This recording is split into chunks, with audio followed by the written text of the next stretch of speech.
Welcome back. In just 12 days, Alabama voters will decide if Roy Moore is the man they want to represent them in the United States Senate. 9 women now accuse him of sexual misconduct, from inappropriate encounters to harassment and assault. The first to speak in front of the cameras, Beverly Young Nelson. She told a crowded news conference Moore offered her a ride home from her job at a restaurant in 1977 when she was just 16. But instead, she says, Moore stopped that car. Mr. Moore reached over and began groping me and putting his hands on my breast. I tried to open my car door to leave, but he reached over and he locked it so I could not get out. I tried fighting him off while yelling at him to stop. But instead of stopping, he began squeezing my neck, attempting to force my head onto his crotch. She also provided a yearbook she says Roy Moore signed. Moore immediately denied ever meeting Beverly or knowing of this restaurant, the Old Hickory House. And just last night, he denied all the allegations against him, calling all of his accusers part of a conspiracy. Despite the scandal, Moore is once again leading in the polls. An Emerson College poll of Alabama voters shows Moore holds a 6-point lead over his Democratic opponent, Doug Jones. Since coming forward, Beverly Nelson says her life has changed, some for the better, some not. She joins me now, along with her sister, Tammy Young, and her attorney, Gloria Allred, in her first interview since her news conference. Beverly, thank you for being here. Thank you for inviting me. Let's start with the yearbook. He says it was a forgery. He never did it. Under what circumstances did he sign that yearbook?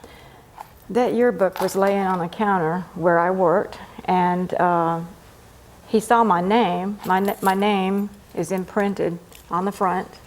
He knew it was my book. It was the only book there.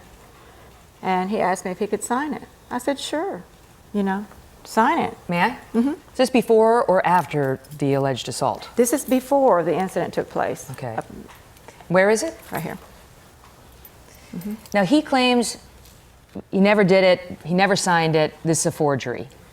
Would you be willing to submit this to an expert to figure it out? Yes, definitely. And actually, we have said, Megyn, previously that we're happy to have her voluntarily testify before the Senate Select Committee on Ethics or the Senate Judiciary Committee to raise her hand, to tell the truth, the whole truth, and nothing but the truth. They won't do it because he's not yet a senator.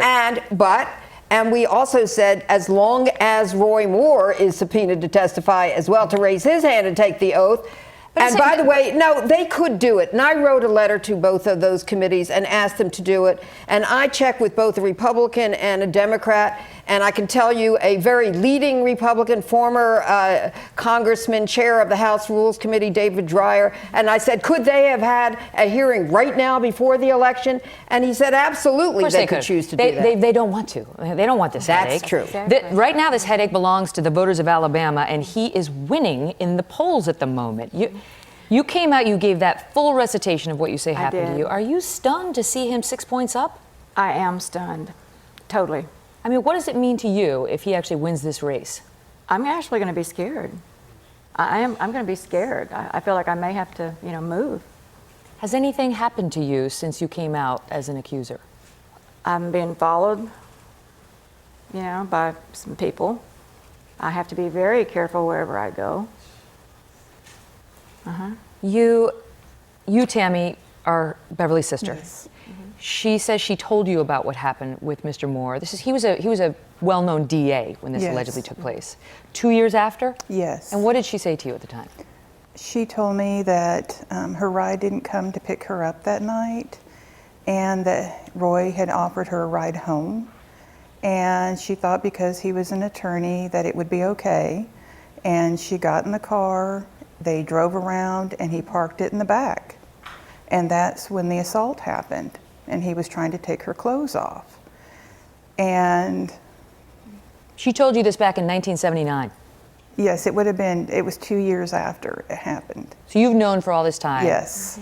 And how did that encounter end, Beverly? You talked in the tape piece about him trying to force your head down. How did it wrap up? It was such a struggle. Everything was so fast. When you're in this whirlwind like this, and I had never been in that car, and I was taking my hand. He didn't have any lights in the car, I was taking my hand and I was running it down the door trying to find a door handle, you know, and it went toward, when you pulled it, it would go towards the steering wheel, okay?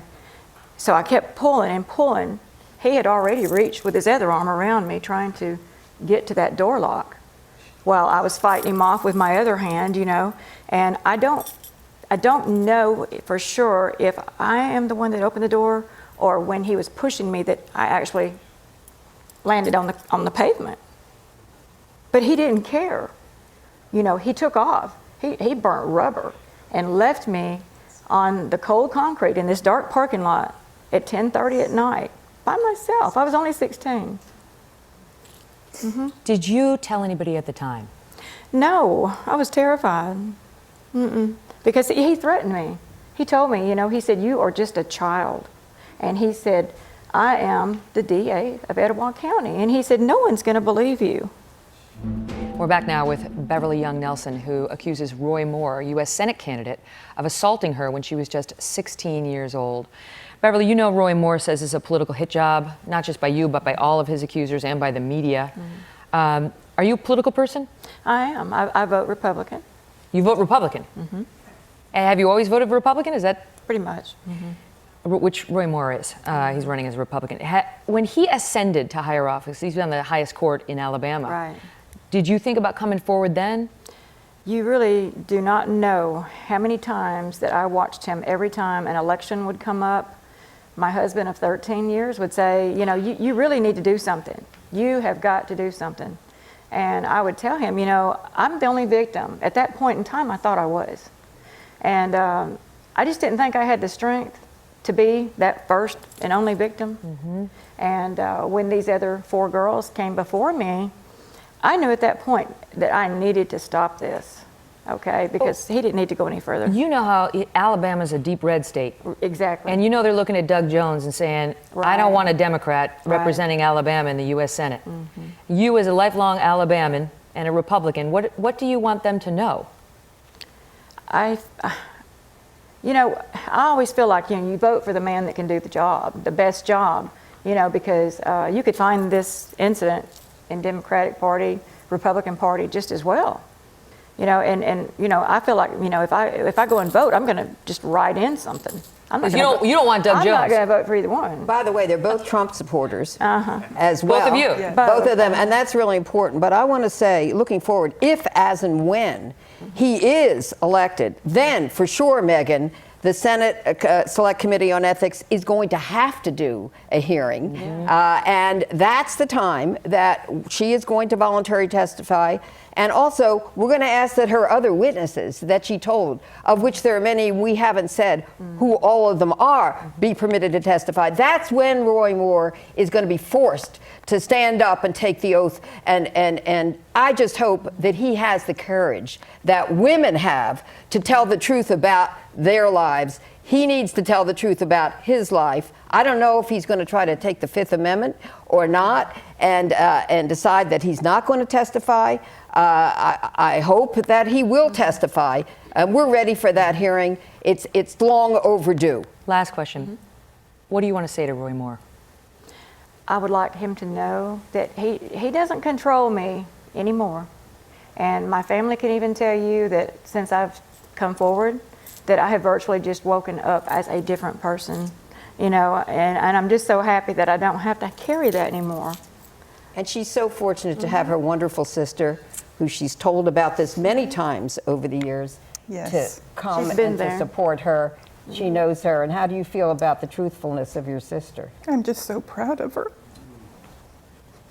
I've seen a strength in her the last 2-3 weeks that I've never seen. It's like she's got a weight lifted off her shoulder. Thank you so much for being here, telling your story. All the best to you. Thank you. Hello Today fans, thanks for checking out our YouTube channel. Subscribe by clicking that button down there and click on any of the videos over here to watch the latest interviews, show highlights, and digital exclusives.